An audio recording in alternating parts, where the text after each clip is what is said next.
It's okay, guys. You have to save the seeds. And then there's no waste because what I'm gonna do, I have to boil this.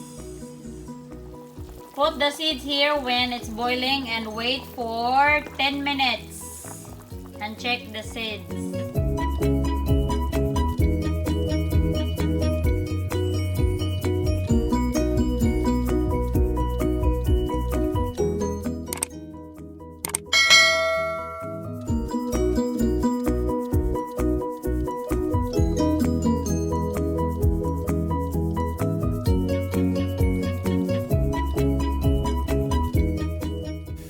Once the water is boiling, you can put the seeds here, but we have to wait until the water is boiling.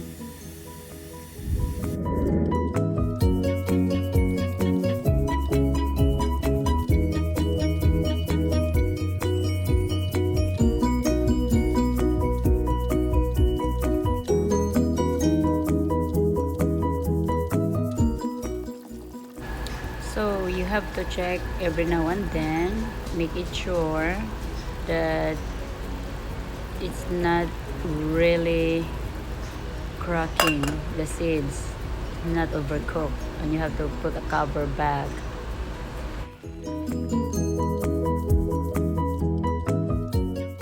So if we can see, it's starting to open. So do not forget, you have to stir a little bit. Make it sure na mabalance ang ihang pagkaluto, ang lower and then upper seeds. So hapit na siya kay murag balance ng uban. Ang uban kay wala pa nag-crack.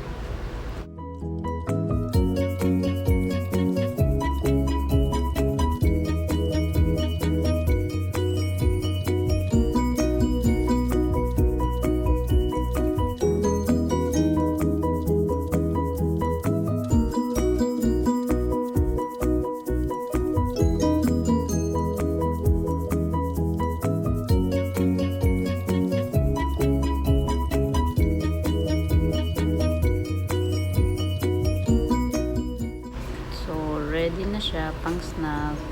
This is very good for snacks. Instead of eating a junk foods, this is a lovely snacks, especially in the afternoon while it's raining right now. That's what I am having for today. Ang liso sa nangka nagpabukalan. And makita na gid mo, luto na tanan. It's very good and yummy, and soon it's ready to serve. So free ng snack.